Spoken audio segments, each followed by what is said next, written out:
웨스트민스터 소요리 문답 31문을 보면은 이렇게 말하고 있습니다.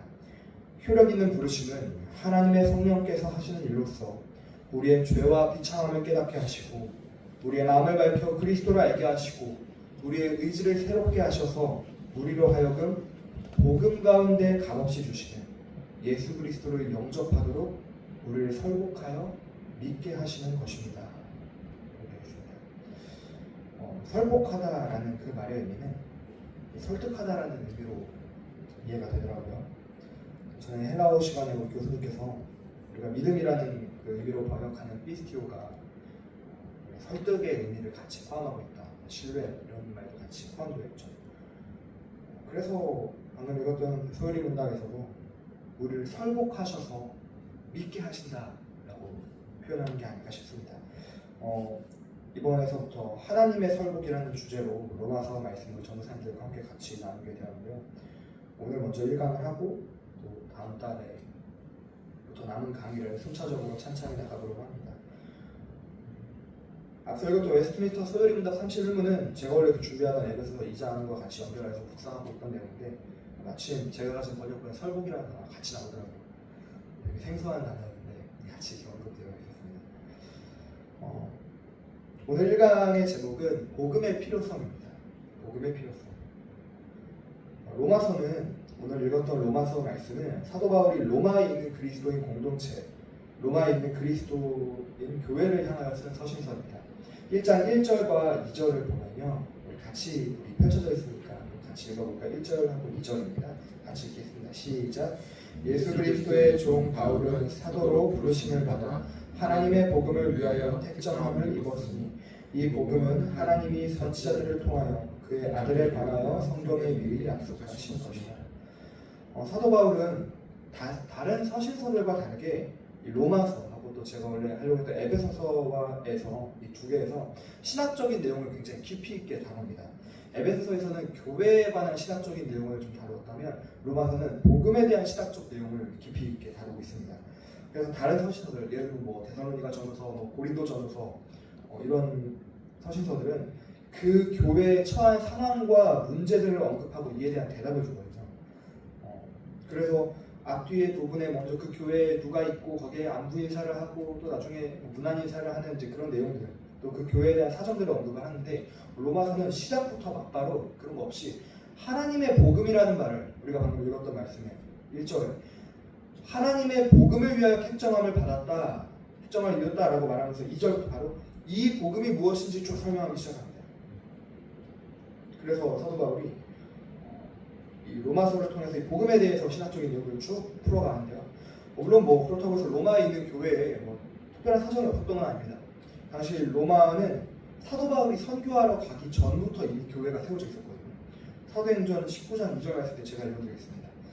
아굴라라는 본도에서 난 유대인 한 사람을 만나니 글라우디오가 모든 유대인을 명하여 로마에 서나라 한 고로 그가 그의 아내 브리스길라와 함께 이달리아부터 새로운지라 바울이 그들에게로 가매 사도 바울이 고린도에 갔을 때 브리스길라와 아굴라라는 부부를 만납니다.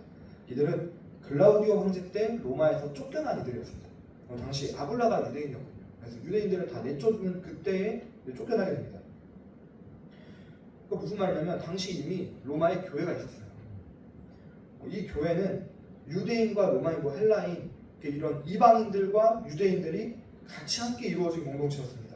아마 이제 신학자들이 추측하기로는 사도행전 2장에 나오는 그 오순절 성령 강림 사건이 있을 때 마침 그때가 이제 오순절이었기 때문에 15나라에 이제 왔던 사람들이 다 이렇게 있었지 않았습니까? 그때 이런 표현이 로마에서 온 나그네들도 있었다라고 합니다. 아마 그들이 그 성령 시험을 보고 예수를 믿고 다시 돌아가서 교회를 세우지 않았을까 그렇게 추측을 하는 거죠. 그래서 사도 바울이 가기 전부터 이미 교회가 세워져 있었습니다. 그래서 우리가 방금 읽었던 1장 14절부터 15절 말씀을 우리 같이 한번 읽어보겠습니다. 시작. 14절부터 15절 시작. 헬라인이나 야만인이나 지혜 있는 자나 어리석은 자에게 다 내가 빚진 자라. 그러므로 나는 할 수 있는 대로 로마에 있는 너희에게도 복음 전하기를 원하노라. 이미 교회가 있었어요. 이미 유대인과 이방인 공동체세요. 그들에게 내가 알고 있는 복음을 정확하게 전파하기를 원하는 겁니다.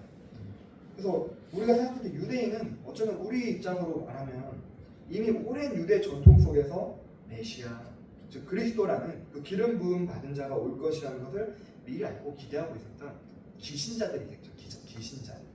그리고 이방인들은 이제 막 예수를 믿는 초신자이거나 예수에 대해 듣긴 했는데 아직 내가 완전히 영접하지 않은 비그리스도인들이었을 가능성이 있죠. 그래서 그들을 향해서 우리가 방금 읽었던 14절, 15절 앞에 13절을 한번 같이 읽어보겠습니다. 그 중간에 이는 이렇게 되어 있는 부분이 있거든요. 형제들아 말고 이는 너희 중에서도, 여기서부터 한번 같이 읽어보겠습니다. 시작. 이는 너희 중에서도 다른 이방인 중에서와 같이 열매를 맺게 하려 함이로되. 네, 여기까지.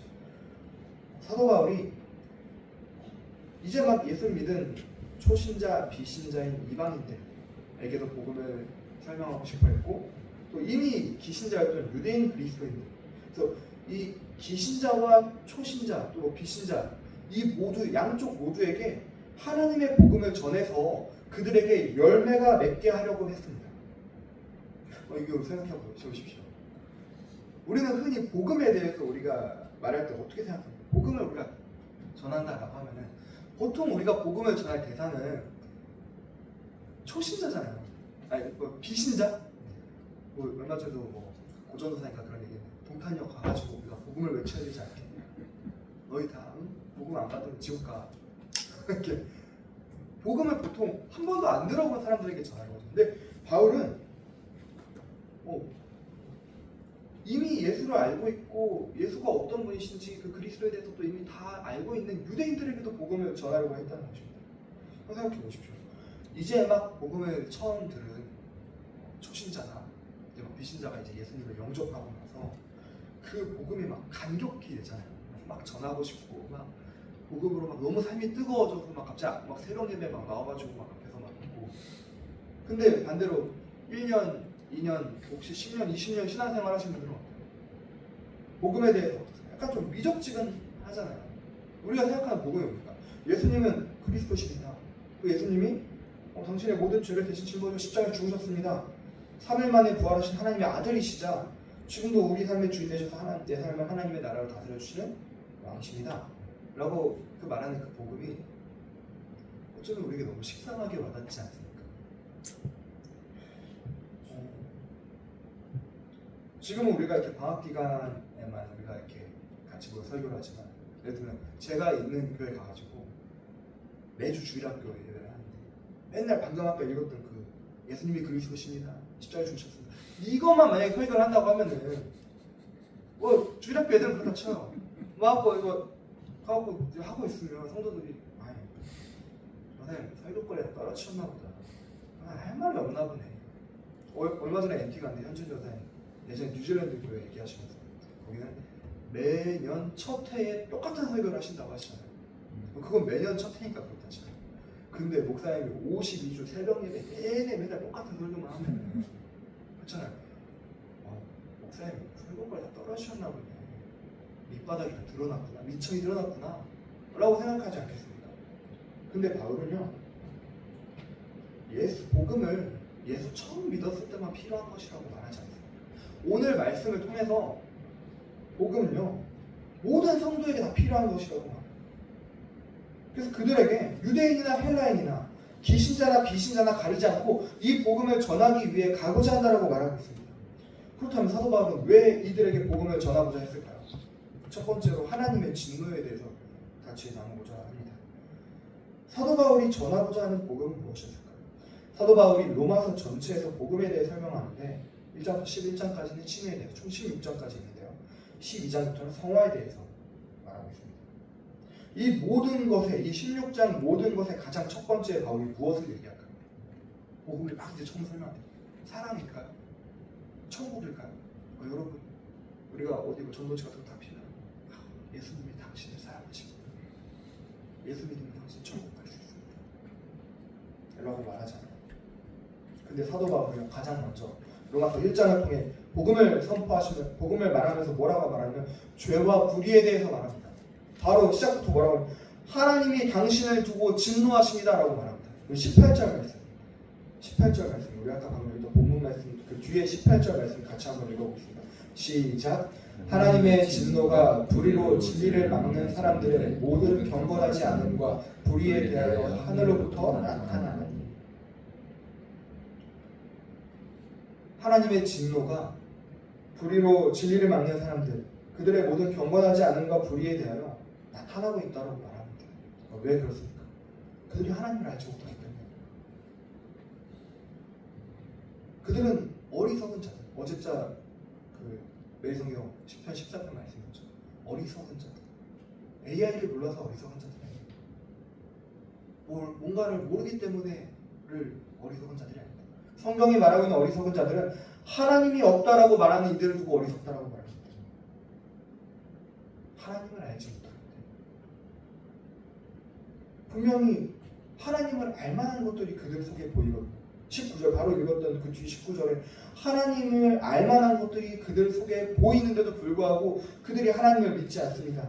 모든 만물 속에 이미 하나님의 알만한 것들을 이미 나타내셨습니다. 태양의 빛, 폭풍과 비, 어제 저녁부터 오늘 새벽까지도 얼마나 많은 폭풍이 막 몰아쳤습니까? 하나님이 만든 자연 질서, 그 앞에 우리는 아무것도 할 수가 없잖아요. 모든 피조물들의 그 세포들을 이렇게 쫙 펼쳐보면 그 세포들의 정교한 나열, 또 우주의 질서, 과학 법칙 등 하나님이 모든 만물을 정교하게 만드셨다는 것을 자연이 증거하고 있습니다. 그러나 모든 불의한 자들, 어리석은 자들, 하나님이 없다라고 말하는 사람들은 이 모든 증거를 보고도 하나님이 계시다는 증거로 삼지 않고 오히려 하나님이 계시지 않다는 불신의 증거로 만들어버립니다. 왜 그렇습니까? 오늘 말씀에서 말한 것처럼 이들의 마음이 불의로 가득 찼기 때문입니다. 죄로 부패했기 때문입니다. 그들의 본성이 죄로 더럽게 오염되었기 때문입니다. 그래서 하나님께서 이들을 어떻게 하셨습니까? 24절에 그러므로 하나님께서 그들의 마음의 정욕대로 더러움을 내버려 두셨습니다. 26절에는 이 때문에 하나님께서 그들을 부끄러운 욕심에 내버려 두셨습니다. 무엇보다 28절에는 또한 그들이 마음에 하나님 두기를 싫어하며 하나님께서 그들을 그 상실한 마음대로 내버려 두사 합당하지 못한 일을 하게 하셨습니다. 죄 가운데 있는 그들을 내버려 두셨습니다. 분명 처음에는요, 유대인에게는 나중에 나오지만 율법이 있지만 모든 이방인들에게 양심이 있었잖아요. 그 양심이 율법의 역할을 했을 것입니다. 이러면 안 되는데, 이러면 잘못하는 건데. 근데 그럼 나중에 가서는 아무도 안 보잖아. 뭐라고 안 하잖아. 하고 넘어가는 거죠. 제가 오늘 학교 올 때도 학기 초부터 늘 고민하던 것이 뭐냐면 끼어들기를 하냐 마냐. 내가 어디서 끼어들 것이냐. 당연히 맨 뒤에 줄 타야죠. 처음에는 그렇다 치고 내가 여기서 들어가야 돼. 모르니까. 나중에 근데 그때 한 번 할 때 이거 이래도 되나? 안 되는데. 근데 아무도 뭐라 안 하고 맨날 끼어들어. 나중에 어느 순간 생각나더라고요. 내가 지금 하나님을 배우러 지금 신학교를 가는데 내가 죄를 일삼으면서 가는 게 말이 돼. 오늘 오면서도 늦었거든요. 딱 가야 되는데 바로 아파트 단지 앞에서 신호 딱 걸려버렸어요. 차 아무것도 없거든요. 어떻게 가 말어. 가면 이제 오늘 설교 이제 못하는 거죠. 바로 분명히 처음에는 양심이 작용을 합니다. 양심이 율법의 역할을 합니다. 근데 점점 가책이 안 돼요. 하나님 내버려 두시고 막 어거스틴이 고백록에서 하나님 왜 날 내버려 두셨습니까? 라고 나아가시잖아요. 왜 침묵하십니까? 근데요 그 침묵도 그 하나님의 심판으로 그것부터 다시 돌아오게 하시는 것이거든요. 그 내버려 두시고 그러다 보니 이들이 이 내버려둠 안에서 어떤 삶을 나중에 살게 됩니까? 29절 이하입니다. 너무나 유명한 말씀이죠. 그렇게 하나님의 심판 속에서 자신들의 그 죄로 하나님을 거부하고 하나님을 부정했던 사람들이 결국 살게 되는 모습들은 어떤 모습이냐면요, 29절 이하 말씀 31절까지 우리 같이 한 목소리로 읽어보겠습니다. 시작. 곧 모든 불의, 추악, 탐욕, 악의가 가득한 자요, 시기, 살인, 분쟁, 사기, 악독이 가득한 자요, 수군수군하는 자요, 비방하는 자요, 하나님께서 미워하시는 자요, 능욕하는 자요, 교만한 자요, 자랑하는 자요, 악을 도모하는 자요, 부모를 거역하는 자요, 우매한 자요, 배약하는 자요, 무정한 자요, 무정한 자요. 모든 사람의 모습이지 않습니까? 모든 인간 분산이지 않습니까? 나는 죄 안 짓고 산다고. 요즘 신혼부부 세 부부가 네 부부 중 한 부부는 반드시 이혼한다 하지 않습니까? 약속을 깨버리는 겁니다. 어떤 사회학자들은 그래요. 요즘 시대만큼 약속에 대해서 개인의 심리 상태에 따라 그냥 결정해버리는 세대가 없었다. 오늘 말씀한 배약한 약속을 어기는 것입니다. 또 어떤 사람들은 뭐 아까 말한 것처럼 완전히 나는 의롭다라고 생각하는 사람이 있죠. 근데 우리들 보세요. 내가 의로운 일을 했어요. 내가 선을 행했어요. 근데 다른 사람들이 그러지 못할 때 나는 저렇지 않은데 저 사람 왜 저러지? 저러면 안 되는 거잖아. 오늘 말씀은 좀 비방합니다. 내가 선을 행하는데도 불구하고 그 선을 악으로 바꿔버리는 거예요. 우리 모든 피조물도 다 그렇습니다. 죄인들의 상태가 그렇습니다. 자기가 잘하는 것도 다 악으로 바꿔버립니다. 자기의 의가 가득 차버려 있어요. 이 같은 행하는 자들을 어떻게 말합니까? 32절에는 사형에 해당한다고 말합니다. 모든 사람이 다 여기에 걸려 있습니다. 로마 3장 23절에는 모든 사람이 죄를 범하였으며 하나님의 영광에 이르지 못하더니 5장 12절에는요. 한 사람으로 말미암아 죄가 세상에 들어오고 죄로 말미암아 사망이 들어왔나니 이와 같이 모든 사람이 죄를 지었으므로 사망이 모든 사람에게 이르렀느니라. 네. 저와 여러분도 마찬가지입니다. 이 말씀 같이 듣고 있는 우리도 마찬가지입니다. 신자 안에도 마찬가지거든요. 신자 안에도 죄가 존재합니다. 7장 20절 보면은 만일 내가 원하지 아니하는 그것을 하면 이를 행하는 자는 내가 아니고 내 속에 거하는 죄니라. 23절에 내 지체 속에 한 다른 법이 내 마음의 법과 싸워 내 지체 속에 있는 죄의 법으로 나를 사로잡는 것을 보는도다. 그래서 바울이 뭐라고 고백하며 24절에 오호라 나는 공고한 사람이로다. 이 사망의 몸에서 누가 나를 건져내랴. 우리가 의인입니다. 아니 우리는 죄인입니다. 우리 모두 다 죄인입니다. 우리는 그저요 예수 그리스도의 의로 덧입었을 뿐입니다. 그 의로 의롭다 칭함을 받았을 뿐입니다. 그래서 바울이 비신자나 초신자나 기신자 가리지 않고 그들 모두에게 복음이 필요하다라고 말을 하는 것입니다. 그러면서 너희가 죄인이다. 너희에게 하나님의 진노가 나타났다. 너희가 바로 그 죄의 심판의 진노에 죽어 마땅한 그 죄인이요 사형수입니다 라고 말하고 있는 것입니다. 그래서 우리가 하나님 앞에서요 절대 자존심 부리면 안 됩니다. 내 거 자랑할 거 없습니다. 어제 김노현 전사님 말씀하신 것처럼 우리는 그저 도구에 불과한 거잖아요. 우리가 도구에 불과합니다. 우리는 하나님의 손에 붙들린 지팡이가 될 것인지 아니면 하나님의 손에서 버려진 뱀이 될 것인지 둘 중 하나예요. 우리는 아무것도 아닙니다. 우리가 하나님 앞에서 내 의를 주장할 것이 없습니다. 하나님 저는 죄인입니다. 그냥 말하는 게 아니에요. 사도 바울이 내가 죄인 중에 괴수요 내가 제일 만삭되지 못해서 난자 같은 내가 그러한 자다라고 그냥 입 바른 소리로 말한 게 아닙니다. 실로 우리가 그렇습니다. 실로 우리는 죄인입니다. 예수 그리스도 앞에만 설 때마다 그 고백이 어쩌면 더 고백되어져야 돼요. 초신자, 비신자가 아니라 우리가 더 신학교에 온 우리가 더 예수 그리스도의 그 십자가 앞에 설 때마다 내가 죄입니다. 내가 저 죽어 마땅한 죄입니다. 내가 죄입니다. 주님. 더 나의 추악한 모습들이 더 발견되어야 됩니다.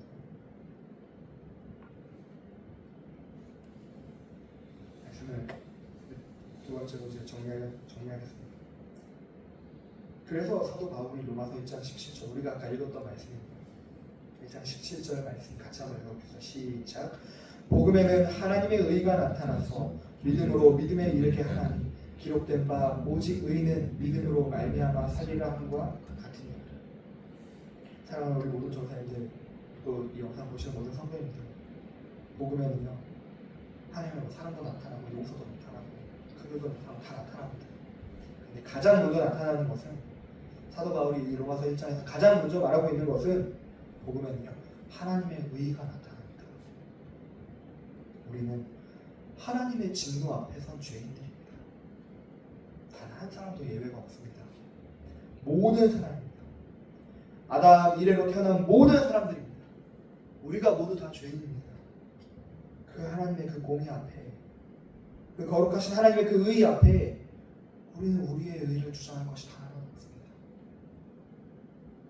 우리는 잠깐의 순간에도 마음으로 죄를 짓고 하나님과 상관없이 생각하고 하나님께 영광이 되지 않는 생각과 마음과 그 행동들을 일삼는 죄인들입니다. 우리의 의로는 절대 구원을 이룰 수 없습니다.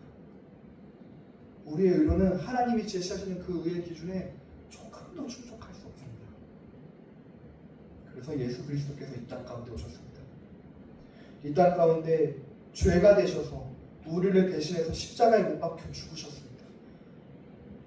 하늘 보좌에 하나님 말씀이신 그 분이 원래 말씀을 지켜야 그 언약에 순종해야 하나님과 함께하며 인격적인 교제를 나눌 수 있던 우리가 죄를 범하여서 말씀을 어겨서 하나님을 알지도 못하고 하나님 믿지도 못하고 알지도 못하는 믿지도 못하는 그 하나님을 가지다가 심지어 미워하고 있는, 그럼에도 불구하고 스스로 죄인지를 알지 못하는 우리에게 우리를 구원하시려고 창조의 그 말씀이셨던 창조주이신 하나님, 그 하나님께서 우리를 찾아오십니다. 이 낮고 낮은 이 땅에 죄인들과 함께 죄가 되셔서 이 땅 가운데 오셨습니다. 그래서 그 죄인들과 함께 우리와 같은 삶을 사셨고 우리와 같이 느끼셨고 우리와 같이 먹고 숨쉬고 사셨으나 우리와 다르게 모든 순간에 하나님께 순종하셨습니다. 아버지의 뜻을 따라 순종하셨습니다. 십자가에 죽기까지 순종하셨습니다. 그래서 그 의를 이루셨습니다. 우리는 그 주님께서 이루신 그 의를 정가, 익스체인지, 정가받았습니다.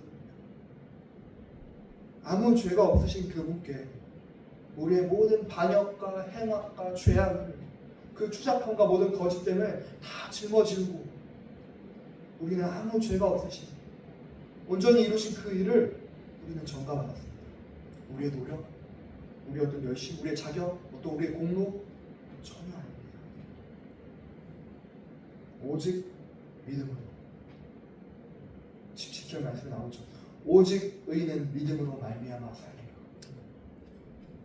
그렇기 때문에 사도 바울이 16절에 말하는 것처럼 우리는 복음을 부끄러워하지 않을 수 있습니다.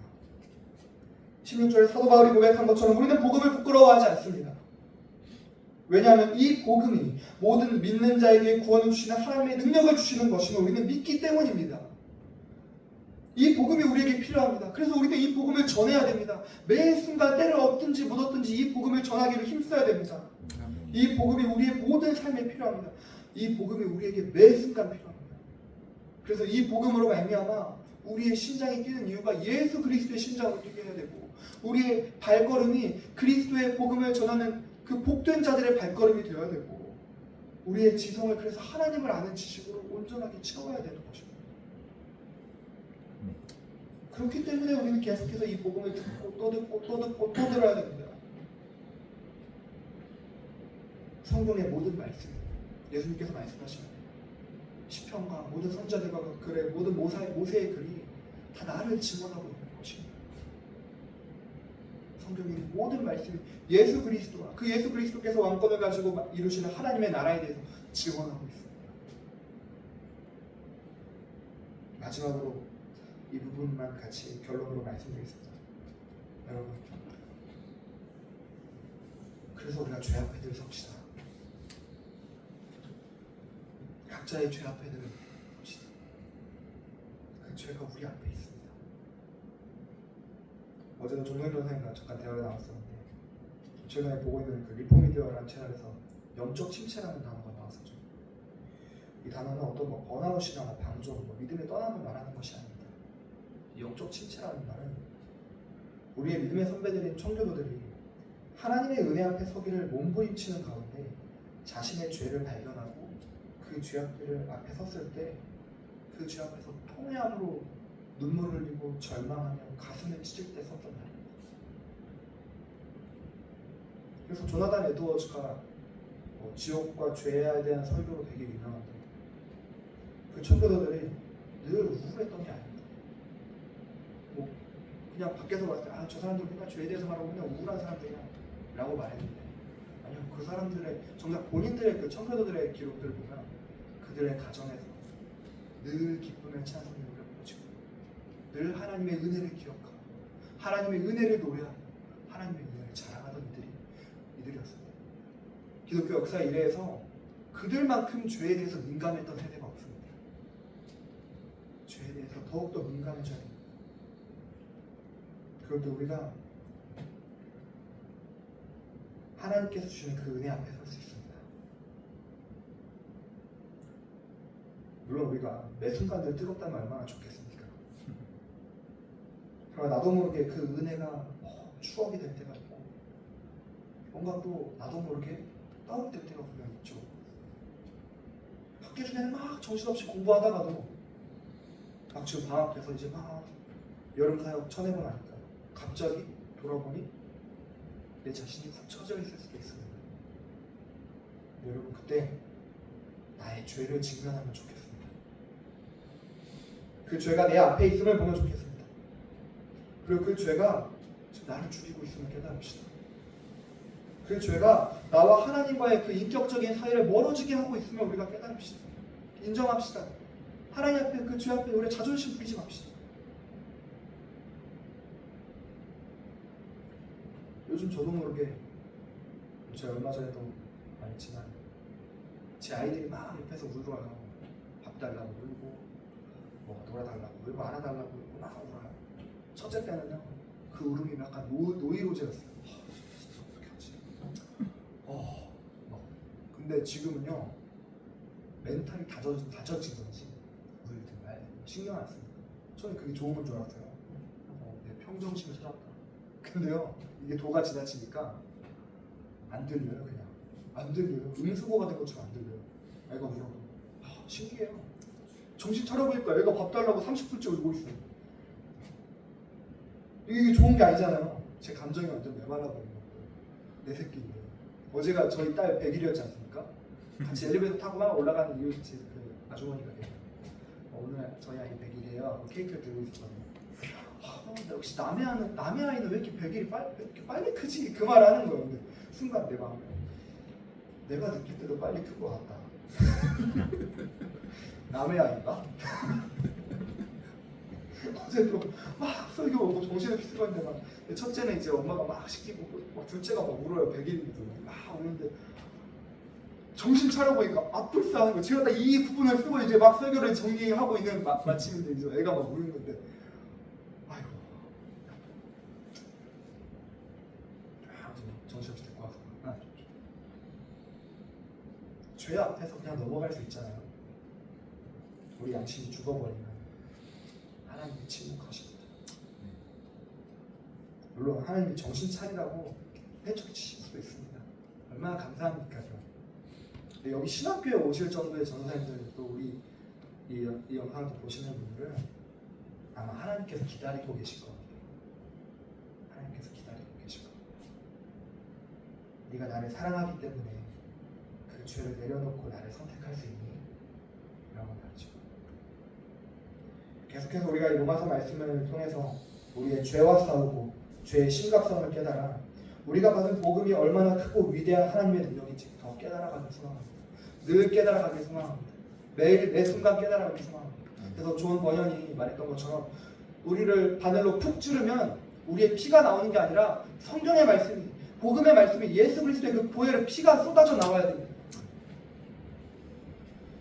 그럴 때 비로소 우리가 만나는 모든 사람들에게 모든 믿는 자에게 구원을 주시는 이 하나님의 능력인 복음이 담대하게 거침없이 증거될 줄 믿습니다. 그것이 우리가 신학을 공부하는 이유요. 오늘도 우리가 말씀 사역을 하는 이유가 그것입니다. 그래서 우리 모든 전사님들에게 날마다 이 복음이 더욱더 전파되는 우리의 죄 앞에 늘 서는 하나님의 은혜가 더욱더 커지는 그런 은혜가 우리의 매 순간 모든 삶 가운데 더욱더 가득하게 소망합니다. 잠시 기도하겠습니다.